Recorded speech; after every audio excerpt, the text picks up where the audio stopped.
निर्णय हो सर्वज्ञ का, दृष्टि निज में आए।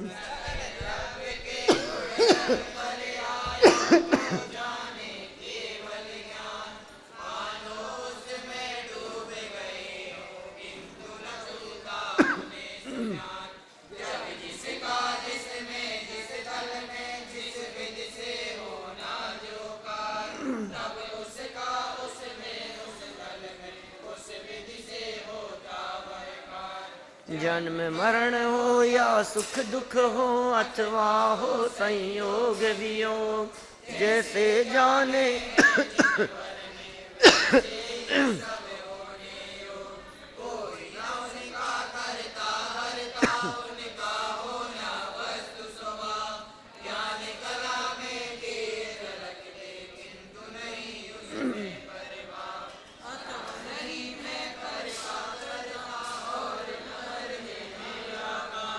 सहज स्वयं निज क्रम से होती है, मुझ में मेरी पर्याय।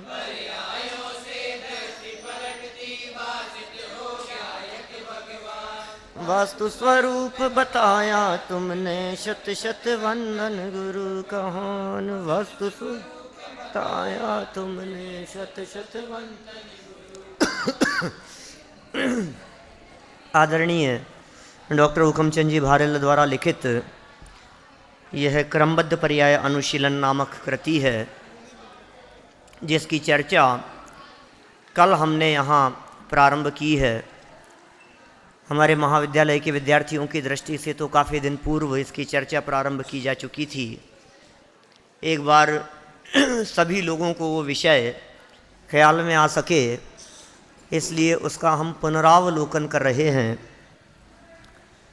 अनेक आगम प्रमाण और अनेक प्रकार की युक्तियां दे लेने के बावजूद भी जब इस जीव के चित्त में इस प्रकार की जिज्ञासा बनी रहती है कि आखिर आप हमें स्पष्ट रूप से क्यों नहीं बताते हैं कि ये क्रमबद्ध पर्याय की चर्चा कौन से शास्त्र में मिलती है, इस क्रमबद्ध पर्याय की चर्चा का उल्लेख कौन से आचार्य ने किया है। बहुत प्रमाण दे दिए गए थे, फिर भी यहाँ सरल सरल उदाहरणों के माध्यम से इस बात को सिद्ध करने का प्रयास कर रहे हैं। यहाँ स्पष्ट शब्दों में कहा कि भैया तुम कहते हो कौन से शास्त्र में, हम कहते हैं कौन से में नहीं है, ये बताओ। ऐसा कोई शास्त्र नहीं है, ऐसा कोई आगम नहीं है। यहाँ तक कि पूजन पाठ में भी कदम कदम पर भक्तियों में, स्तुतियों में, पाठ में, विधान में, पूजाओं में इस क्रमबद्ध पर्याय के स्वर मुखरित होते हुए दिखाई देते हैं। चंद्र पर भगवान की पूजन की जयमाला की 2 पंक्तियां तो यहाँ प्रस्तुत की ही थी, और इसके अतिरिक्त भी प्रथमानुयोग का प्रसिद्ध उदाहरण 12 वर्ष पश्चात द्वारिका नगरी के जलने का वो यहाँ बतलाया था। एक और प्रथमानुयोग का प्रसिद्ध उदाहरण जिसमें एक कोड़ा कोड़ी सागर पहले मारीच का जीव तीर्थंकर बनेगा, 24वां तीर्थंकर बनेगा, यह घोषणा कर दी गई। कदाचित एक कोड़ा कोड़ी सागर वाल्मीकि की बातों के संदर्भ में आज कुछ कहा जाए तो आप ये कह सकते हैं किसने देखा, क्या पता होगा या नहीं होगा। लेकिन समझ लीजिए हमारी होनहार भली है कि वो कोड़ा कोड़ी सागर पहले भगवान ऋषभदेव के समवशरण में की गई घोषणा, वो एक कोड़ा कोड़ी सागर व्यतीत भी हो गया और वो मारीच का जीव 24वां तीर्थंकर महावीर स्वामी भी हो गया। क्या इससे क्रमबद्धता ख्याल में नहीं आती? क्या इससे निश्चितता ख्याल में नहीं आती? यदि ये निश्चित नहीं होता तो कैसे बताया जा सकता था? अकेला 24वां तीर्थंकर होना ही निश्चित नहीं था। आप थोड़ा सा गहराई में जाकर देखेंगे तो पाएंगे कि जब 24वें के बारे में कहा गया तो बीच के 22 भी होंगे ही। ऐसा तो हो नहीं सकता कि 24वें तो हो जाएं और बीच के 22 ना हो। माने 22 तीर्थंकर भी होंगे, 23 में कौन होंगे, 22 में कौन होंगे, 21 में तीर्थंकर कौन होंगे, सभी तीर्थंकरों की स्पष्ट जानकारी, स्पष्ट ज्ञान ऋषभ देव के ज्ञान में झलक रहा था। अकेला तीर्थंकर बनना ही निश्चित नहीं। मैं तो कई बार ये कहता हूँ बात कि भैया एक व्यक्ति के यदि भविष्य की निश्चितता की घोषणा होती है तो उस व्यक्ति के साथ में जुड़े हुए असंख्यात जीवों के भव, उनके होनहार, उनके काल आदि परिस्थितियां, घटनाएं, ये सब परस्पर में जुड़ी हुई होती है। यदि उनका तीर्थंकर बनना निश्चित था तो क्या तीर्थंकर प्रकृति बांधना निश्चित नहीं होगा? क्या आप ऐसा कह सकते हैं कि तीर्थंकर बनना तो निश्चित है लेकिन बिना तीर्थंकर प्रकृति बांधे ही वे तीर्थंकर हो जाएंगे? माने तीर्थंकर प्रकृति बांधना भी निश्चित हो गया ना। कौन से भाव में तीर्थंकर प्रकृति बांधेंगे, कब सम्यक्त्व लेंगे, कहाँ से च्युत होकर के आएंगे, कौन से स्वर्ग से आएंगे, उनके माता पिता कौन होंगे? नहीं तो क्या होगा, माता पिता के भाव, उनके सौधर्म इंद्रादिक के भाव और उनके साथ में जुड़े हुए अन्य लोगों के भाव भी यदि निश्चित ना हो तो बहुत बड़ी गड़बड़ी खड़ी हो जाएगी। प्रैक्टिकल प्रॉब्लम देखिए आप। कोड़ा कोड़ी सागर पहले ऋषभ देव ने जब तीर्थंकर बनने की घोषणा की तो क्या उनके माता पिता निश्चित नहीं होंगे? क्या ऐसी परिस्थिति बनेगी कि वो इनके तो जन्म लेने का, तीर्थंकर बनने का काल आ गया और मालूम चल रहा है कि अभी त्रिशला और सिद्धार्थ का ही जन्म नहीं हुआ? ये कैसे संभव है? इसका मतलब उसी समय में, उसी काल में इतना काल परिवर्तन करके त्रिशला और सिद्धार्थ का जन्म, और न केवल जन्म, उन दोनों का विवाह भी हो चुका होना चाहिए। अदरवाइज वो वहां से स्वर्ग से च्युत होकर ऋषभदेव परमात्मा रवाना हो गए और यहाँ मालूम चल रहा है कि सिद्धार्थ जी का जन्म ही नहीं हुआ, तो फिर बीच में अटके रहेंगे वो। कितना कॉम्बिनेशन होना चाहिए। टाइम कॉम्बिनेशन भी बहुत जरूरी है। उस टाइम कॉम्बिनेशन, एक व्यक्ति के भाव की बात कही है, उनके साथ में जुड़े हुए असंख्यात जीवों के भावों की बात कर रहा हूं मैं। अनगिनती देव, देवांगनाएं, सौदर में इंद्र, चक्र, वो कौन बनेगा, ऐरावत हाथी कौन होगा? आप सोचिए, जन्म कल्याण का प्रसंग आ गया और वो सौदर में इंद्र तलाशता फिर रहा है। वो उसको कहा था मैंने, वो कहाँ चला गया? वो तो है ही नहीं अभी। किसको ऐरावत हाथी बनना है? वो देवांगनाएं कहाँ चले गई जिनको नृत्य करना है? एक एक व्यक्ति निश्चित है, सबके भाव निश्चित है। भगवान के ज्ञान में तो उन सभी जीवों के भाव, और उनके ही क्यों, हमारे और आपके भी निश्चित तो सबके हैं। भगवान के ज्ञान में तो सबकी घटनाएं, परिस्थितियां और भाव झलक रहे हैं। तो साहब शास्त्रों में, अरे शास्त्रों में तो एकाध की चर्चा करके बतला दिया कि निश्चित तो सभी कुछ है। निश्चित कुछ करना नहीं है, किसी को बनाना नहीं है, किसी को व्यवस्थित करना नहीं है।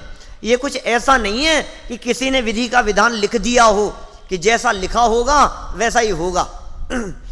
तीर्थंकर परमात्मा भी हमारे भाग्य को बनाने वाले नहीं है।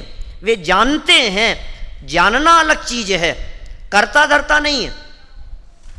उनके ज्ञान में लोकालोक झलकते हैं तो झलकने से कहाँ बाधा खड़ी होती है? अरे हम लोग भी अपनी मर्यादा में रह करके भविष्य को जानते ही हैं। कल यहाँ मति श्रुतावधि ज्ञान, मने पर यह ज्ञान, उनके द्वारा अपनी सीमा में, अपनी मर्यादा में भविष्य जानने की बात कही थी। ज्योतिष ज्ञान और निमित्त ज्ञान का भी क्या स्वरूप है? अपनी अपनी मर्यादा में जानते ही है ना। सारा ज्योतिष ज्ञान झूठा हो जाएगा, सारा निमित्त ज्ञान झूठा हो जाएगा। तिलोय प्रणक्ति में अध्याय 4 श्लोक 1002 से 1016 तक अष्टांग निमित्त ज्ञान के माध्यम से भविष्य फल जानने का उल्लेख किया है।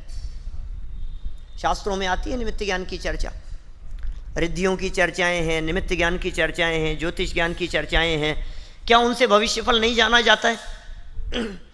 क्या कोई व्यक्ति किसी के हस्त आदि को देखकर, किसी की मुख मुद्रा को देखकर, चेहरे को देखकर उसके भविष्य के बारे में नहीं बता देते हैं?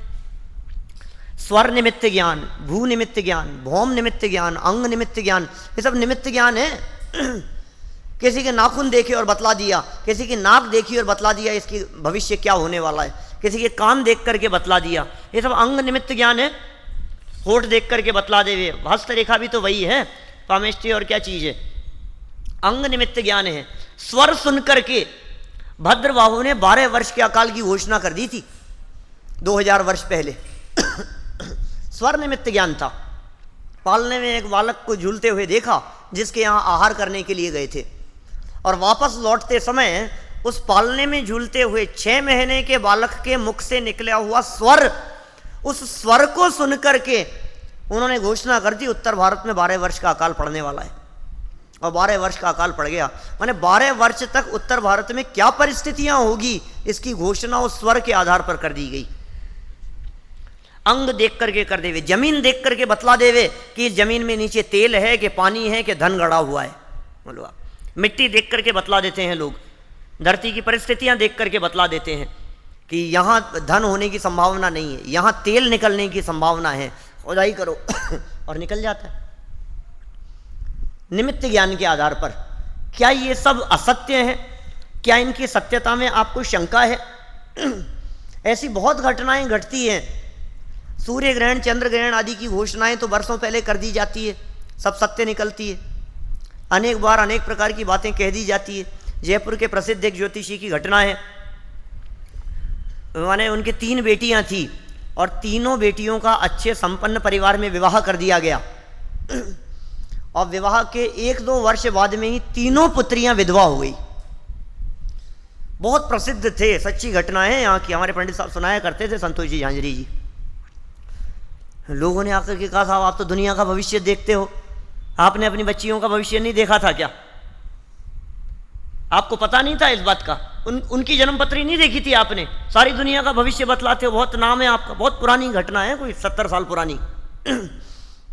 कि देखा तो था, जाना तो था, मुझे पता तो था, मैं इनके भविष्य को जान तो सकता था लेकिन बदल नहीं सकता था। भविष्य को जाना तो जा सकता है लेकिन बदला नहीं जा सकता है। जो व्यक्ति उसे बदलने की चेष्टा करते हैं, पत्थरों से सर फोड़ने की कल्पना करते हैं, कुछ नहीं होगा, बदल तो सकता नहीं है, आप बदलने की व्यर्थ चेष्टा करते हैं। एक मूवी आई थी अभी 2-4 साल पहले, क्रिश, वो उसने बदलने की कोशिश करी, उसने कोई ऐसा कंप्यूटर बनाया भविष्य को जाना जा सकता है, और ये मुझे मार देगा, मैं तो बदल लूँगा, अब तो भगवान बन गया मैं। फिर क्या हुआ अंत में? जैसा जाना गया था वैसा ही तो हुआ। जो लोग आपको मंत्र तंत्र आदि के माध्यम से, रत्न आदि के माध्यम से आपके भविष्य का भय दिखाकर उसे बदलने की बात कहते हैं, निश्चित तौर पर वे आपको छलने की चेष्टा कर रहे हैं। भविष्य को जाना जा सकता है लेकिन बदला नहीं जा सकता है। हम लोग भी अपनी मर्यादा में रह करके भविष्य को जानते हैं। हम आपसे पूछते हैं, बोलो सिद्ध चक्र विधान चल रहा है अपना, ये कब तक चलेगा? बता सकते हो आप? कि हाँ, क्यों नहीं बतला सकते? 6 तारीख तक चलेगा। कि आज कितनी तारीख है? कि अभी तो आज तो 1 भी नहीं है, 31 हुई है आज तो, 6 तक चलेगा। आप कैसे कह सकते हो? आप जानते हो भविष्य को? कि हाँ जानते हैं ना, हमें पता है 6 तारीख तक चलने वाला है। 100 वर्ष आगे तक के ऐसे कैलेंडर बन गए हैं जिनमें तारीख देख करके वार बतला सकते हैं, वार देख करके कब क्या कौन सा वार होगा, कब कौन सी तिथि घटेगी बढ़ेगी, ये आज बतला सकते हो आप। वर्षों आगे तक की, महीने 2-2 महीने पहले हम लोग घोषणाएं कर देते हैं, निमंत्रण भेज देते हैं, आयोजन की घोषणाएं हो जाती है। क्या हमें नहीं पता है? आपको नहीं पता कल कौन सा डे है? कल सैटरडे है, पता है कि नहीं आपको? तो आएगा कि नहीं सैटरडे? पहले से ही पता है, होने के पहले ही बिल्कुल पता है, कोई बाधा नहीं है। माने इस निश्चितता में किसी प्रकार का कोई विरोध नहीं है, जानने में विरोध नहीं होता। प्रथमानुयोग के यहाँ 2-3 उदाहरण आपके सामने प्रस्तुत किए गए। ये तो प्रथमानुयोग की बात हुई। हम करणानुयोग के उदाहरणों के आधार पर इस बात को सिद्ध करते हैं कि कैसे नहीं है भविष्य निश्चित। देखिए, करणानुयोग में क्या ये नहीं लिखा कि हर 6 महीने 8 समय में 608 जीव निगोद से निकलेंगे? हर 6 महीने 8 समय में 608 जीव ही मुक्ति की प्राप्ति करेंगे?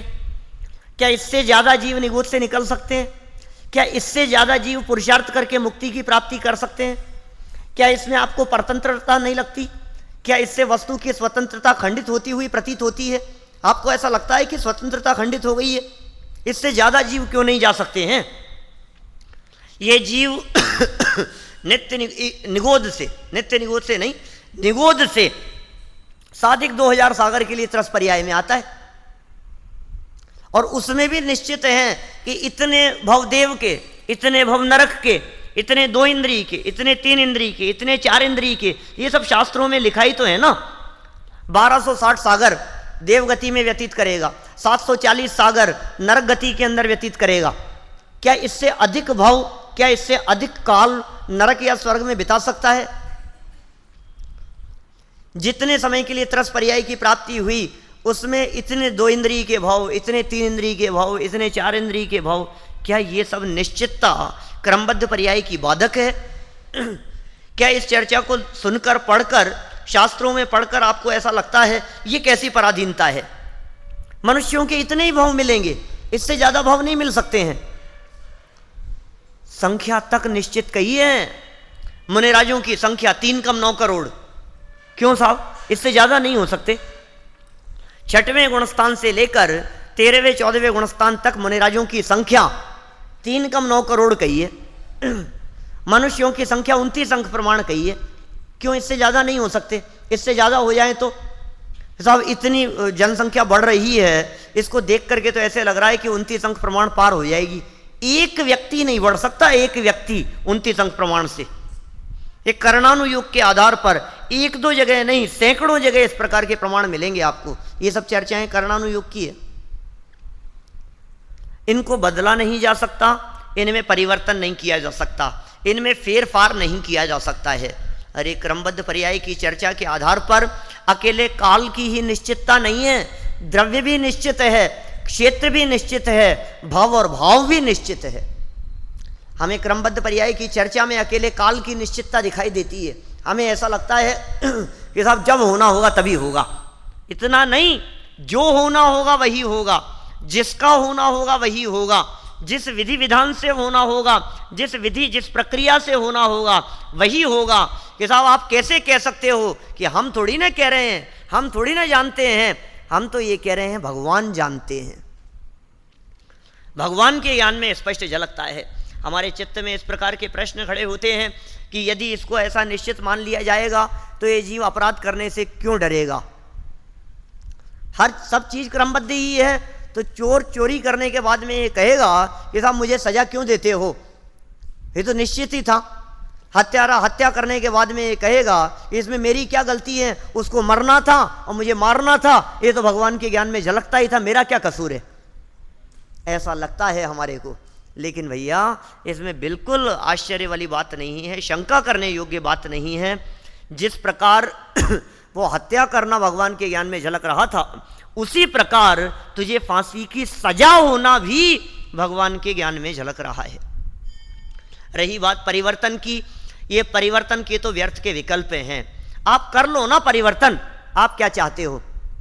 लाख कोशिश करके भी हम परिवर्तन नहीं कर पाते। कितने बजे कक्षा शुरू होनी है? हमने घोषणा तो ये की थी कि 10:45 पर हमारी ये क्लास शुरू होगी। घोषणा तो यही थी ना हमारे द्वारा। हमने तो यही कहा था कि 11:15 बजे क्लास शुरू होगी। फिर 11:15 वाली क्लास 11:15 बजे शुरू हुई, तो टाइम से हुई कि लेट हुई? वो पंडित जी ने कहा था बीच में, आप लोग चिंता नहीं करें, कार्यक्रम समय से ही पूरा होगा। तो समय से हुआ कि लेट पूरा हुआ? समय से हुआ है।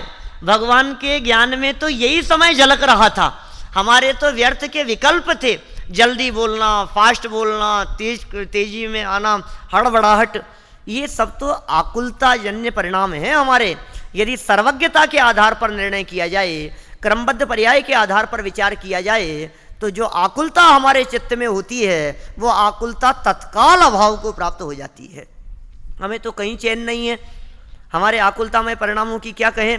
क्षण क्षण में आकुलता होने लगती है हमारे को, बात बात में आकुलता होने लगती है, हम निराकुल रह ही नहीं पाते। और वास्तव में आकुलता ही दुख का कारण है और निराकुलता का हेतु एक क्रमबद्ध पर्याय की चर्चा है। जिनके जीवन में एक क्रमबद्ध पर्याय की चर्चा उतर गई, समझ लीजिए उनका जीवन निराकुल हुए बिना नहीं रह सकता। जितनी निराकुलता उतना सुख, और निराकुलता की पूर्णता ये पूर्ण सुख। आकुलता शिव माहिन ताते शिव मग लागियो चाहिए।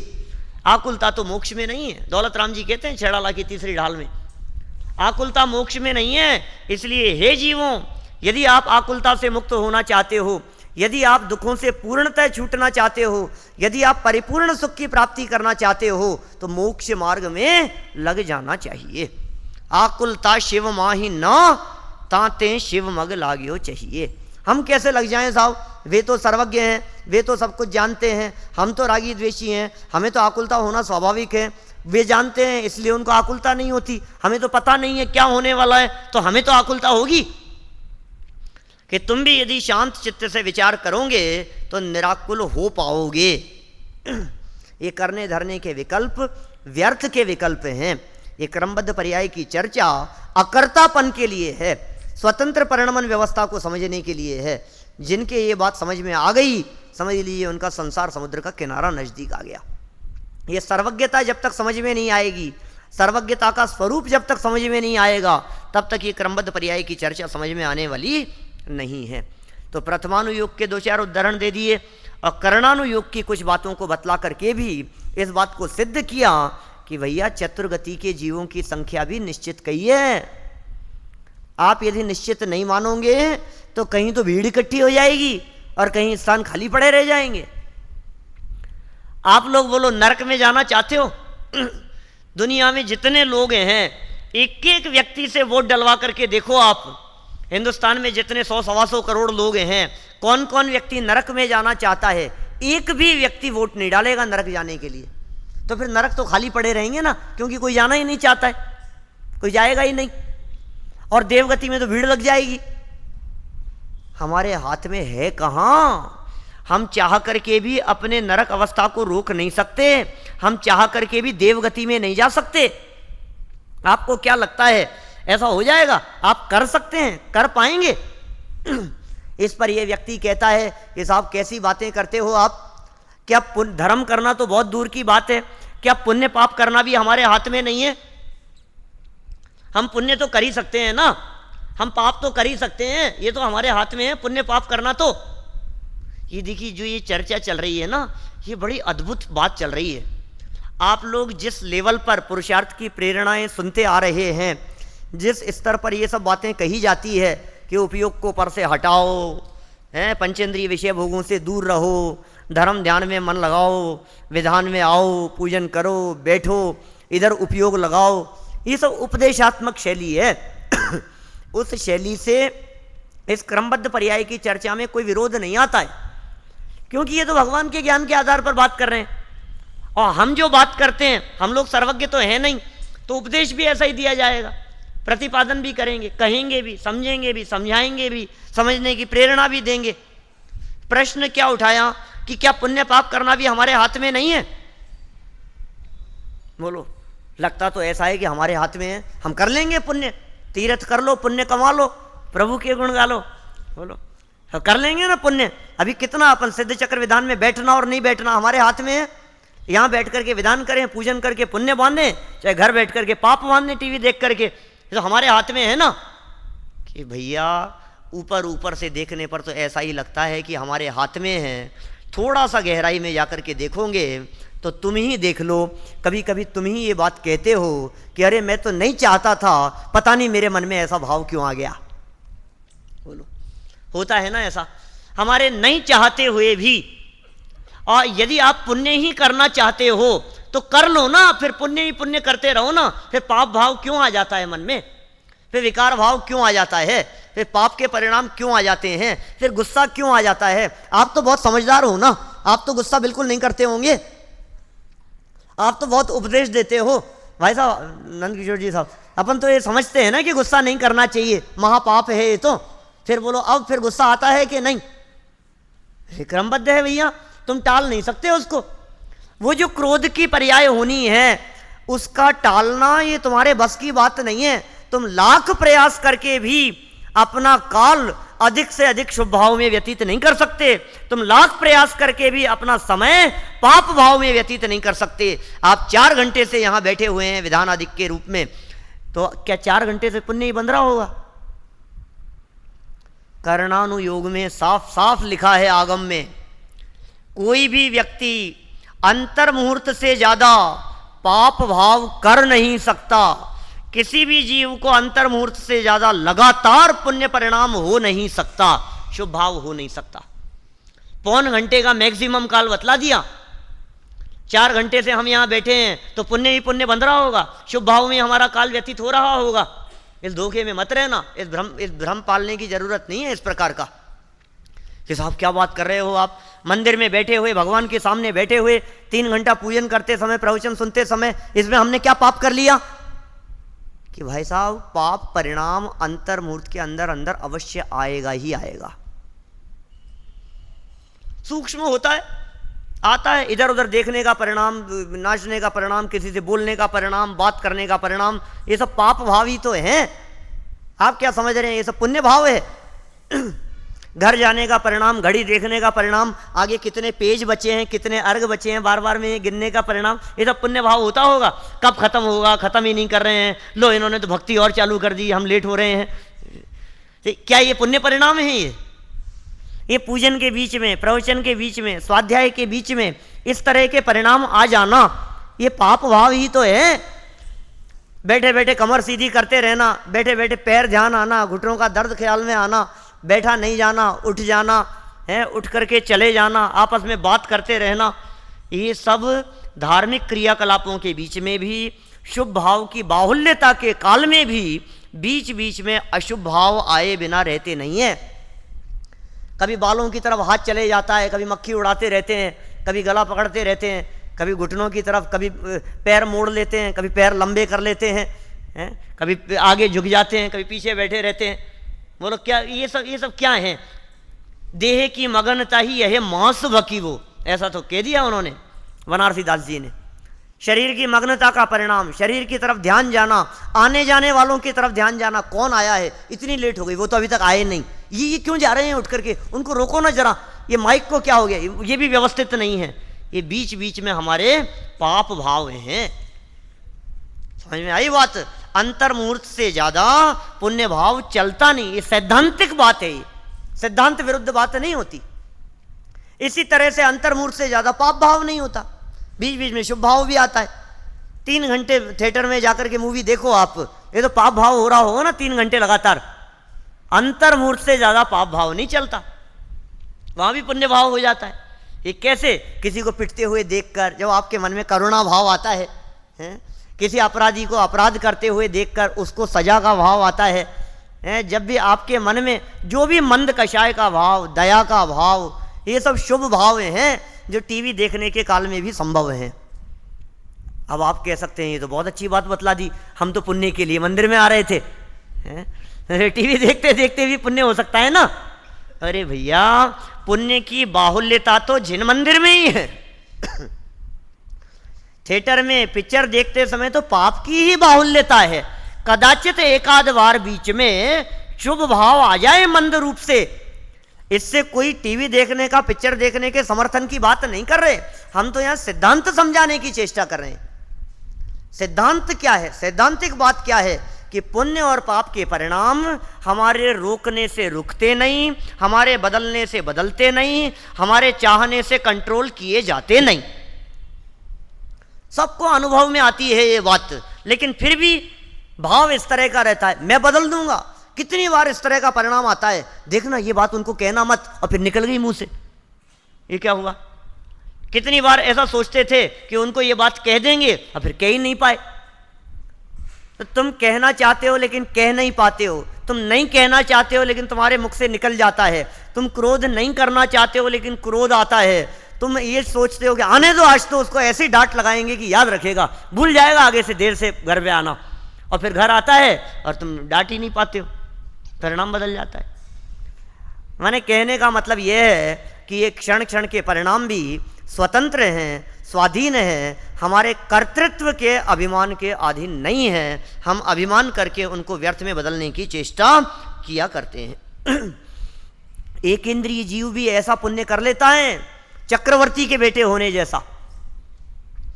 भरत चक्रवर्ती के 923 पुत्रों ने एकेंद्रीय पर्याय में, यदि उसको एकाध पर्याय को अविवक्षित गौण कर दिया जाए तो, वहां निगोद से निकले थे, नित्य निगोद से, और निकल करके सीधे चक्रवर्ती के बेटे हो गए।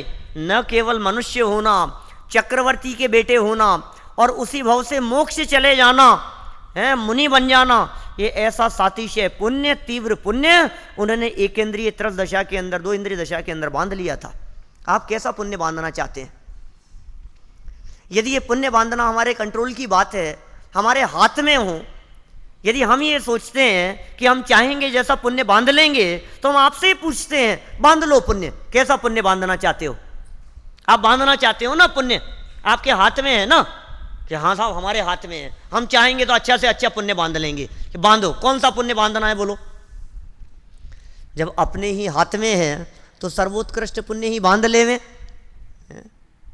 3 लोक में सर्वोत्कृष्ट पुण्य प्रकृतियां अरहंतों के, तीर्थंकरों के कही गई है। तीर्थंकर कर्म प्रकृति 148 कर्म प्रकृतियों में सर्वश्रेष्ठ प्रकृति कही गई है, सर्वश्रेष्ठ पुण्य प्रकृति है वो 148 कर्म प्रकृतियों में।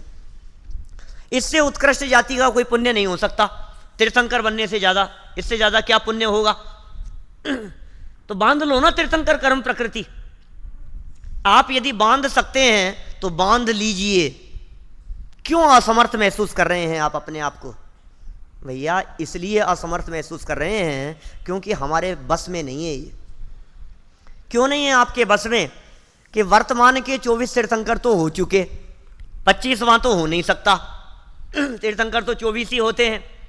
कि साहब आप ये सोच रहे होंगे कि अभी तो हो गए, भविष्य में हो जाएंगे तीर्थंकर, तो भविष्य में भी होंगे ना। लेकिन भैया भविष्यकालीन 24 तीर्थंकरों की घोषणा हो चुकी है, अब कर लो, क्या करोगे? उनमें तो हमारा नाम है नहीं, उसमें तो है नहीं कहीं संजीव गोधा। अब करो कुछ, अब क्या करें? माने भविष्यकालीन 24 तीर्थंकरों में भी हमारा नाम नहीं है किसी का भी। तो फिर तीर्थंकर प्रकृति का क्या होगा? कि साहब भविष्यकालीन 24 ही नहीं, उससे आगे वाली 24 में। यदि ऐसा सोचते हो तब तो 19 कोड़ा कोड़ी सागर की छुट्टी हो गई। 19 कोड़ा कोड़ी सागर की। क्यों? क्योंकि आगामी 24 और फिर उसके बाद में दोबारा अवसर्पणी काल में पुनः पहला, दूसरा और तीसरा काल व्यतीत होने के बाद जब चौथा काल आएगा, 19 कोड़ा कोड़ी सागर का काल बाकी है। मारीची के संदर्भ में सिर्फ इतना सा कहा था कि 1 कोड़ा कोड़ी सागरवाद में तीर्थंकर बनेगा, जिसमें तो विरोध करने के लिए चला गया था। क्या आप तैयार हैं 19 कोड़ा कोड़ी सागरवाद में तीर्थंकर प्रकृति बांधने के लिए? एक सागर का काल इतना बड़ा होता है जिसकी चर्चा करें तो दिमाग के ऊपर से जाती है। एक सागर, एक सागर नहीं, 1 करोड़ सागर नहीं, करोड़ सागर करोड़ बार पूरे हो जाएं, उसका नाम है 1 कोड़ा कोड़ी सागर। और ऐसा 1 बार नहीं, ऐसा 2 बार नहीं, ऐसा 19 बार होवे। सब 19 कोड़ा कोड़ी सागर का बहुत लंबा काल है। तरस पर्याय की प्राप्ति 2000 सागर के लिए होती है। न मालूम कितनी बार इसको निगोद में काल व्यतीत करना पड़ेगा। बांध लो तीर्थंकर प्रकृति कि नहीं नहीं साहब यहाँ के नहीं, दूसरी जगह के हो जाएंगे। हैं? कितने लोग तीर्थंकर प्रकृति बांध लेंगे एट ए टाइम? कितने लोग बांध सकते हैं एक समय में? एट ए टाइम 170 जीवों से ज्यादा जीवों को तीर्थंकर कर्म प्रकृति का उदय नहीं आ सकता। क्या बंधन की बात नहीं कह रहा हूं। एक समय में एक साथ में 170 तीर्थंकर हो सकते हैं। अजितनाथ भगवान के काल में हुए थे। मैं कहता हूं 170 ही क्यों, 200 क्यों नहीं? इससे ज्यादा क्यों नहीं हो सकते? इससे ज्यादा के उदय क्यों नहीं आ सकता? आप कह सकते हैं साहब ये तो एट ए टाइम की बात है, नए से ही भरत क्षेत्र के, ऐरावत क्षेत्र के हो जाएंगे, विदेश क्षेत्र के हो जाएंगे, वहां तो होते ही रहते हैं। बोलो, अरे भैया जिस तरह से भरत क्षेत्र के निश्चित कहे हैं, ऐसे ऐरावत क्षेत्र के निश्चित हैं, ऐसे विदेश क्षेत्र के निश्चित हैं। कहीं भी हिलने डुलने की कोई गुंजाइश नहीं है। अरे साहब ये तो बहुत मुश्किल बात कह दी आपने कि साहब तीर्थंकर प्रकृति बांधना यदि मुश्किल है तो कोई बात नहीं, चक्रवर्ती बन जाएंगे, वो पुण्य तो बांध ही सकते हैं। लेकिन भैया एक युग में, एक क्षेत्र में जिसमें तीर्थंकर 24 होते हैं, उसी क्षेत्र और उतने काल में चक्रवर्ती तो 12 ही होते हैं। उसकी सीटें तो और आधी रह गई। बोलो आप, चक्रवर्ती के लिए तो कंपटीशन और भी ज्यादा कठिन है, ये तो और मुश्किल हो गई। तो साहब चक्रवर्ती ने से ही नारायण प्रतिनारायण हो जाएंगे कि भैया निश्चित तो सभी है। भविष्यकालीन 24 की स्थापना, उनके नामों की घोषणा, उनकी प्रतिमाओं की स्थापना और उनका उल्लेख करके इतना बतला दिया कि निश्चित तो सभी है। क्या किस किस का नाम लेते, किस किस के बारे में बतलाएं, किस किस का भविष्य लिखें, किस किस की घोषणा करें, और दुनिया में दूसरों के भविष्य को जानने की इसको परवाह भी कहाँ है। कौन किसका भविष्य जानना चाहता है? किसी ज्योतिषी के सामने खड़े होकर सब अपना ही भविष्य जानने की बात करते हैं, और ज़्यादा से ज़्यादा बात करो तो अपने से घनिष्ठ संबंध जिनका है कुछ बातें उनके बारे में पूछ लो। आप कभी अपनी जन्म पत्र दिखाकर ये किसी ज्योतिषी के बारे में पूछते हैं कि ये क्या होगा, हमारे पड़ोस में क्या होने वाला है, वहाँ क्या होने वाला है, जयपुर की जनसंख्या कितनी हो जाएगी साल भर बाद में, हमें क्या लेना देना कुछ भी हो। हमारे पड़ोस में वो रहते हैं, उनके रिश्तेदार वो हैं, उनके वो हैं, उसके मामा जी के फूफा जी के उसके बहू के बेटा होने वाला है, बेटा होगा कि बेटी होगी, आप बता दो, हमें क्या लेना देना किसके क्या होगा। कौन पूछता है इन सब बातों के बारे में?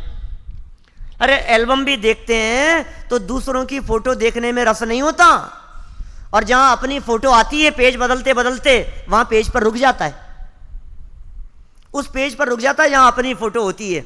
दूसरों की शादी का एल्बम भी नहीं देखना चाहता। जहां अपनी फोटो ना हो, जिस शादी में हम गए ना हो, उसका एल्बम देखने का हमारे को रस नहीं होता। क्यों? क्योंकि हम तो है नहीं उसमें। किस किस का भविष्य जानना चाहेंगे? यहां तो सीधी सीधी सी बात कह दी है कि भैया सबका भविष्य निश्चित है, चक्रवर्ती निश्चित नहीं है, तीर्थंकर ही निश्चित नहीं है, सब कुछ निश्चित है। कोई कहे हिसाब न सही, ये सब हम पुण्य आदि करके स्वर्ग में ही चले जाएंगे, तो कहा भैया स्वर्ग में भी तब जा पाओगे जब तुम्हारा वहां का रिजर्वेशन सुरक्षित होगा। बिना रिजर्वेशन के स्वर्ग की बात तो छोड़ो, नरक में भी जगह मिलने वाली नहीं है। जब जिसका जहां का रिजर्वेशन होगा तब वह व्यक्ति उस क्षेत्र में गमन कर पाएगा। वस्तुतः यही बात है। जिनवाणी के उल्लेखानुसार तो बात ऐसी ही है। हाँ, ये हो सकता है कि आप जिनवाणी को ही न मानो, उससे भी कोई अंत निष्कर्ष निकलने वाला नहीं है। ये बातें नीचे आगामी पैराग्राफ में कही है, कल अपन विस्तार से इसके बारे में बात करेंगे।